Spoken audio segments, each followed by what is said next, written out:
saya Erlinda dan ini teman saya Vika. Di sini kami akan menginformasikan kepada kalian semua seputar profil SMK Negeri Kapuh. Mari ikuti kami. Oke, sekarang kita bersama dengan Wakasek Kesiswaan SMK Negeri Kapuh yaitu Bapak Agus. Pak, mau tanya sedikit nih Pak. Apa saja bidang kejuruan yang ada di SMK Negeri Kapuh? SMK Negeri Kapuh itu mempunyai 3 jurusan ya. Yang pertama ada kimia industri, kemudian di waktu yang sama itu ada farmasi industri, kemudian beberapa tahun kemudian itu ada jurusan APL yang singkatan dari analisis pengujian lab. Jadi ada 3 ya. Ada 3. Terus prestasi yang pernah diraih oleh siswa-siswi SMK Negeri Kapuh itu apa saja Pak? Terutama prestasi non akademik ya. Jadi kalau misalnya yang non akademik itu mulai dari gerak jalan, kemudian pernah di pramukanya kita pernah juara sampai dapat 3 trofi, kemudian Banjari kita jadi juara umum di kabupaten, di kecamatan juga juara umum gitu ya. Kemudian yang lain itu kita pernah juara favorit ketika kita membuat teh dari bambu, pernah. Kemudian banyak ya, terutama untuk bahan-bahan yang ada hubungannya dengan kesehatan banyak. Pernah juga berturut-turut menjadi duta kesehatan kabupaten. Kemudian akademik, kalau SMK tidak terlalu menonjol ya. Jadi yang banyak non akademik. Jadi kita prestasi-prestasi penemuan, ya penelitian itu banyak ya. Untuk olahraga misalnya voli kita pernah. SMK ini relatif masih muda ya. Lahir tahun 2012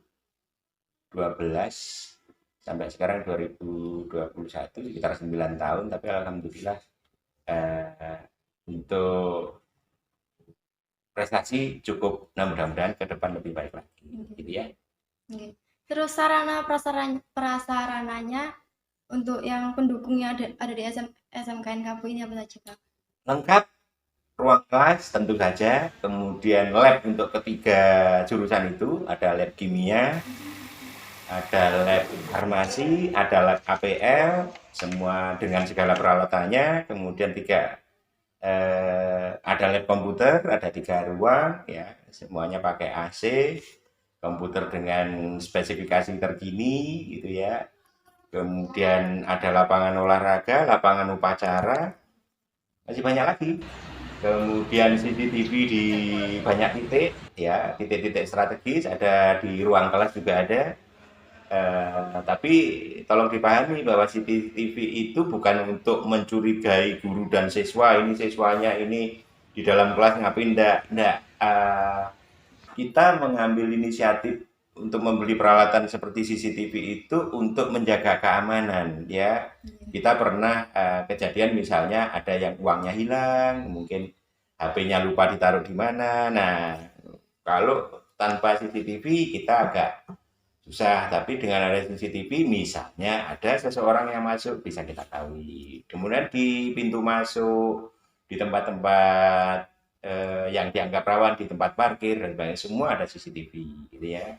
Kemudian wifi free untuk warga sekolah. Jadi untuk siswa ada sendiri, untuk kepala sekolah ada sendiri, guru ada sendiri, kemudian waka mempunyai sendiri, TU mempunyai sendiri, kapling-kaplingnya ya, kapling-kaplingnya. Jadi kalau siswa masuk ke ruang guru tidak bisa, siswa masuk ke ruang KS wifi-nya tidak bisa, tapi KS bisa masuk kemanapun, gitu ya. Jadi alhamdulillah untuk kebutuhan siswa hampir tercukupi, termasuk sekarang dalam pengembangan misalnya halaman, di situ ada tempat duduknya. Nah, ke depan wifi-nya mungkin ditambah sehingga dimanapun siswa itu mau istirahat atau duduk-duduk di situ nyantai sambil mencari sambungan wifi, itu semua akan terpenuhi. Tidak lama lagi ya. Kemudian lapangan upacara yang baru, dulu lapangan bola juga dipakai lapangan upacara, sekarang lapangan bola, lapangan olahraga beda sebagai taman. Kemudian nanti lapangan upacaranya ada di dalam, gitu ya. Dan kita akan terus kembangkan terus. Tempat parkir akan kita buat lebih bagus lagi. Kalau dulu tanah, dalam waktu dekat akan kita cor bawahnya sehingga tidak becek, kemudian rata ya, semua bertahap ya, semua bertahap. Dan itu semua karena pengertian dan peran serta wali murid, gitu ya. Terus ada sekilas info untuk yang calon itu peserta didik di SMKN Kabu, Kak? Alhamdulillah PPDB sudah dimulai beberapa hari yang lalu. Jadi tahap demi tahap sebagian sudah kita lewati. Dari pengambilan PIN, animonya besar sekali. Jadi banyak sekali yang ngambil PIN. Kemudian pendaftaran tahap 1, jadi tahap afirmasi. Apakah itu dari keluarga tidak mampu, anak guru, anak tenaga kesehatan, atau yang orang tuanya pindah tugas dari kota lain ke kota Jombang, sudah selesai dan sudah pengumumannya kemarin. Alhamdulillah tidak terjadi sesuatu yang kita inginkan, semua berjalan dengan baik dan pagunya semua terpenuhi. Pagu untuk ketiga jurusan kimia, farmasi, dan apel semua terpenuhi untuk jalur afirmasi. Kemudian nanti ada untuk tahun ini SMK itu ada jalur zonasi yang dulu hanya untuk di SMA. Jadi kalau mereka yang gagal di jalur afirmasi bisa mengambil jalur zonasi. Nah, itu prosentasinya sama dengan jalur afirmasi. Jadi afirmasi dari keluarga tidak mampu, keluarga guru, buruh, dan sebagainya itu 10%. Jalur zonasi juga 10%.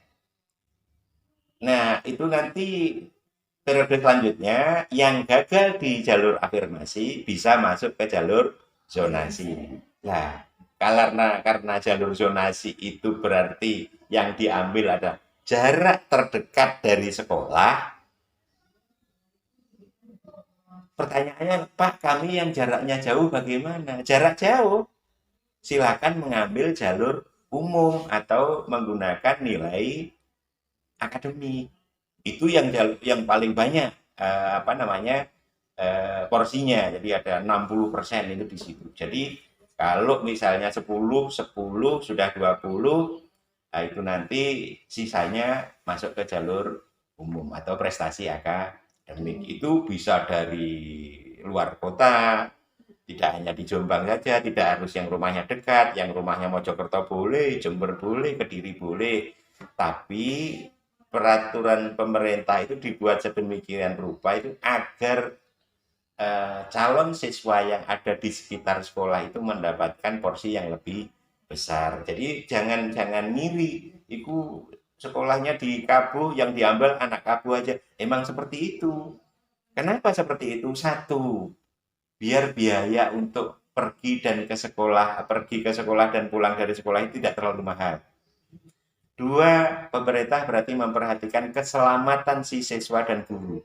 Kalau rumahnya 60 kilo, bayangkan saja misalnya kalau lelah, ngantuk misalnya, bisa saja terjadi sesuatu yang tidak kita inginkan. Akhirnya pemerintah membuat aturan. Kenapa zonasi? Ya, sekolah itu di mana-mana saja. Yang penting semangatnya yang lebih baik. Walaupun sekolah itu dianggap maju, tapi kalau setiap minggu itu absen 2 atau 3 kali, ya tidak akan jadi sukses. Tapi sekolah yang seperti sekolah kita yang masih relatif baru, tapi dengan ketekunan dan niat yang sangat tinggi, cita-cita yang sangat tinggi, didukung oleh semangat siswa dan dukungan orang tua, tentu mereka akan menjadi orang yang berhasil, gitu ya. Terus harapannya untuk siswa-siswi di SMK ini bagaimana, Pak? Kalau saya punya filosofi itu dalam mencari cita-cita itu ada 3. Stronger, faster, higher. Mau dibolak-balik juga boleh. Stronger, orang itu harus menjadi lebih kuat. Dalam perjalanan kita mulai dilahirkan, bayi itu menjadi lebih kuat, kemudian faster itu menjadi lebih cepat. Jadi jangan pernah mundur. Kalau kita bertambah usia harusnya kita segala sesuatunya mulai berpikir sampai bertindak untuk lebih cepat. Ya, 2 sudah stronger, faster, higher. Jadi kita itu harus menjadi lebih tinggi. Kalau angkatan pertama dulu misalnya yang masuk ke perguruan tinggi itu misalnya sekian persen, harus lebih di atasnya. Kemudian di angkatan pertama itu dulu begitu keluar yang diterima di perusahaan tempatnya PKL itu sekian persen, harus bertambah lagi, gitu ya. Tidak jelek, tidak salah orang yang bekerja di luar jurusannya, tidak masalah, tapi akan lebih enak, lebih enjoy itu kalau kita kerja itu sesuai jurusannya. Kita mengambil jurusan kimia, pekerjaannya tidak jauh-jauh dengan kimia. Jadi rasanya kita bermain tapi dapat gaji. Seneng-seneng tapi dapat gaji. Yang farmasi tidak jauh-jauh dari urusan obat, kan gitu ya. Jadi APL itu analisis. Pak, apa bedanya dengan kimia? Kalau kimia itu biasanya makro yang ditangani langsung percobaan-percobaannya. Tapi kalau APL itu yang ditangani masalah kimia tapi dia percobaan di dalam lab. Jadi mikronya gitu ya.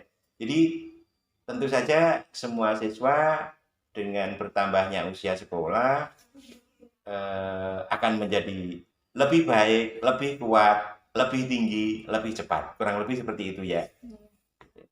Terima kasih Pak atas informasinya. Semoga bermanfaat untuk teman-teman semua. Sama-sama. Saya juga mengucapkan terima kasih. Gitu ya. It's been a long day without you, my friend. And I'll tell you all about it when I see you again. We've come a long